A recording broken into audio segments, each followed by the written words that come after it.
ಬನ್ನಿ ಮಕ್ಕಳೇ, ಇವತ್ತಿನ ಕತೆ ಮಾತಾಡುವ ಗುಹೆ. ಒಂದು ಊರಲ್ಲಿ ಒಂದು ನರಿ ಇತ್ತಂತೆ. 4 ಕಾಲಿನ ನರಿ.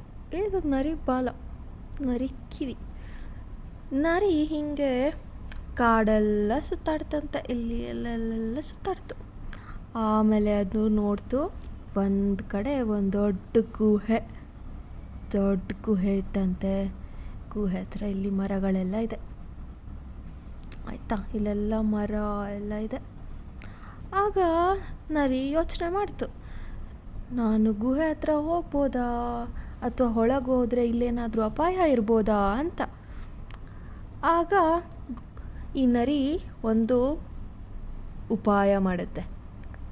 ತಲೆಯಲ್ಲಿ ಒಂದು ಉಪಾಯ ಬರುತ್ತೆ. ಒಳಗೆ ಹೋಗ್ಬೇಕಾ ಬೇಡವಾ ಅಂತ ಯೋಚನೆ ಮಾಡ್ತಾ ಹಿಂಗೆ ಮುಂದೆ ಹೋಗಿ ಇಲ್ಲಿ ನಿಂತ್ಕೊಳ್ತು. ವಾಪಸ್ ನರಿ ನಿಂತ್ಕೊಂಡು ಕೇಳ್ತು, ಹೇ ಗುಹೆ, ಯಾಕೆ ಇವತ್ತು ನೀನು ನನ್ನ ಹತ್ರ ಮಾತಾಡ್ತಿಲ್ಲ? ದಿನ ನೀನು ನನ್ನ ಜೊತೆ ಮಾತಾಡ್ತೀಯಲ್ಲ, ಇವತ್ತು ಯಾಕೆ ಮಾತಾಡ್ತಿಲ್ಲ ಅಂತ ಕೇಳುತ್ತೆ. ಆಗ ಗುಹೆ ಒಳಗೊಂದು ಸಿಂಹ ಇರುತ್ತೆ. ಗುಹೆ ಒಳಗಡೆ ಒಂದು ದೊಡ್ಡ ಸಿಂಹ ಇರುತ್ತೆ. ಸಿಂಹ ರೆಸ್ಟ್ ಮಾಡ್ತಾ ಇರುತ್ತೆ, ಫುಲ್ ಆಯಾಸ ಆಗಿ. ಸಿಂಹಗೆ ಫುಲ್ಲು ಖುಷಿ ಆಗುತ್ತೆ. ಅಬ್ಬ, ನನಗಿವತ್ತು ಒಳ್ಳೆ ಆಹಾರ ಸಿಕ್ತು, ನೋಡೋಣ ಮೆಲ್ಲ ನರಿನ ತಿಂದುಬಿಡೋಣ ಅಂತ ಯೋಚನೆ ಮಾಡುತ್ತೆ. ನರಿ ಕೇಳ್ತಿದ್ದಾಗೆ ಸಿಂಹ, ಹೌದು ನರಿ, ನಿನಗೋಸ್ಕರನೇ ನಾನು ಕಾಯ್ತಿದ್ದೆ, ಬೇಗ ಒಳಗೆ ಬಾ ಅಂತ ಹೇಳುತ್ತೆ. ಆಗ ನರಿ ಗೊತ್ತಾಗುತ್ತೆ ಒಳಗಿರೋದು ಸಿಂಹ ಅಂತ.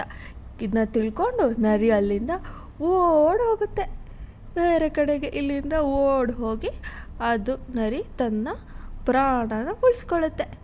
ಹಾಗೆ ಇದಕ್ಕೆ ಏನು ಹೇಳ್ತಾರೆ ಅಂದರೆ, ಉಪಾಯ ಬಲ್ಲವನಿಗೆ ಅಪಾಯವಿಲ್ಲ. ಹೀಗೆ ನಾವು ಎಲ್ಲ ಕೆಲಸ ಮಾಡೋಕ್ಕೂ ಮುಂಚೆ ಸೂಕ್ಷ್ಮವಾಗಿ ಯೋಚನೆ ಮಾಡಬೇಕು. ಆಮೇಲೆ ಸಿಗೋಣ, ಬಾಯ್.